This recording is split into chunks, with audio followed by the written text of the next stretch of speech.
अस्सलाम वालेकुम व्यूवर, उम्मीद करता हूँ सब खैरियत से होंगे। ये पार्ट 2 बना रहा हूँ अपनी इसी वीडियो का कंटिन्यू करते हुए। तो इसमें जब आपको नस्लों का अंदाज़ा हो जाएगा तो फिर आपने कबूतर जो सिलेक्ट करने हैं वो कबूतर आपके पास परफॉर्म किए हों और पॉइंटों में पूरे हों। अब पॉइंट्स की जब बात आती है तो उसमें सबसे पहले फ़िज़िकली है कि कबूतर जो आपने सेलेक्ट किया हुआ है उसका जिस्म, हड्डी जोड़, कुंदा और पर, ये जो हैं पॉइंटों में पूरे हों। इन पे मुख्तलिफ़ वीडियोस मेरे चैनल पे बनी हुई हैं, आप जाके वहाँ देख सकते हैं। क्योंकि अगर इसको छेड़ा तो ये एक एक जो है वो बड़े लंबे ये वीडियोस हो जाएंगी। जब ये आप सेलेक्ट कर लें, और ये एक आपको बात बता दूँ, जहन से निकाल दूँ कि पॉइंटों में कबूतर का पूरा लेते हैं तो उसको भी आपको मैदान में आजमाना पड़ेगा। हाथ में ये दलील नहीं है कि हाथ में कबूतर जब आ जाए हर तरफ से पूरा है और आके उसके बारे में आप कह दें कि जी ये शाम तक बच्चे उड़ाएगा, ये परफॉर्मेंस देगा, तो ये जो है 100 में उसको एक आधा उस्ताद होगा जो बता देगा, वरना कबूतर को आपको चेक करना ही पड़ता है। बड़े बड़े उस्ताद भी कबूतर को मैदान में उड़ा के चेक करते हैं, फिर जो वहाँ से पास होता है फिर उसको आगे ब्रीडिंग में डालते हैं पॉइंट्स पूरे। तो इसमें वैसे थोड़ा सा गो थ्रू हो जाता हूँ, मेमोरी फ्रेश हो जाएगी आपकी। इसमें सबसे पहले जो आप ना दो चीज़ों पे ना, अगर उड़ाने के शौकीन हैं तो दो चीज़ों पे फोकस करें। कबूतर परेल होना चाहिए। कबूतर परेल होना चाहिए। जब हाथ में पकड़ें तो यूँ लगे जैसे हाथ से आपके निकल जाएगा, स्लिप हो रहा है।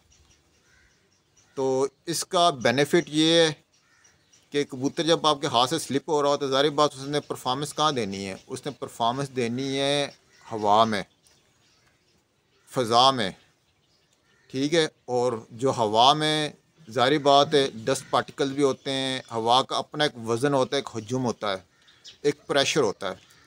अब उस प्रेशर को कट ऑफ करने के लिए कबूतर का परेल होना लाजमी है।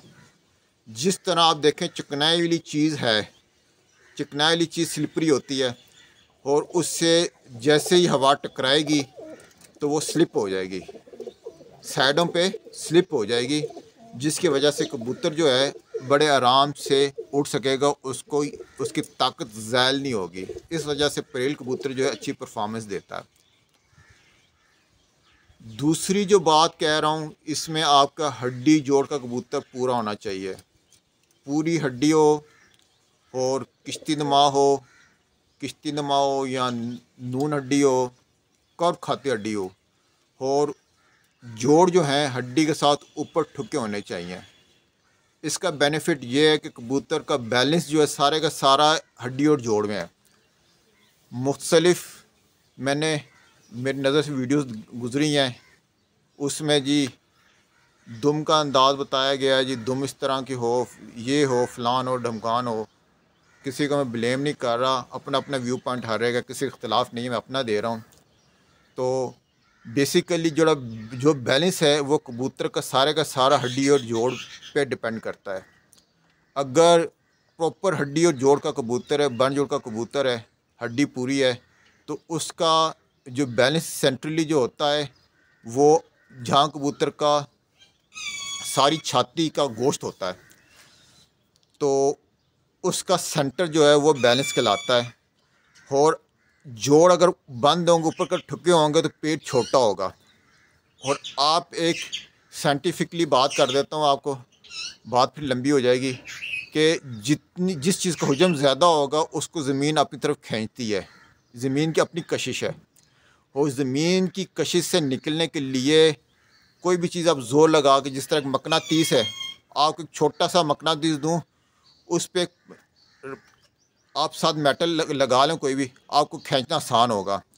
बड़े मकनातीस पे आप लोहे का पीस रखें, उससे खींचना आपके लिए बहुत मसला होगा। जितना आप लोहे का पीस बढ़ाते जाएंगे वो उतना ही आपको खींचना मसला, छोटा करते जाओगे खींचना आसान है, बड़ा होगा तो खींचना मसला होगा। सेम यही चीज़ है। तो कबूतर का जब पेट यानी जोड़ बिल्कुल अंदर की तरफ ठुका होगा, जोड़ से जोड़ जो है वो हड्डी और जोड़ जब हाथ मारेंगे तो बिल्कुल एक लेवल में आएंगे, यानी जोड़ हड्डी से ऊपर नहीं होना चाहिए। तो दुमकदा बरीक हो जाए, दुमकदा बरीक होता है तो दुम बरीक होगी। जब दुम बरीक होगी तो कबूतर आपका सामने रुकेगा नहीं और एकदम ज़मीन की शक्ल से निकल के बुलंदी पकड़ जाएगा। तो कबूतर आपका अच्छी परफॉर्मेंस देगा, बात फिर लंबी होगी। नेक्स्ट मैं आपको मज़ीद डिटेल बताता हूँ। उम्मीद करते हैं वीडियो को पसंद आएगी। आपसे रिक्वेस्ट है सब्सक्राइब कीजिएगा, लाइक कीजिएगा। जज़ाकल्लाह।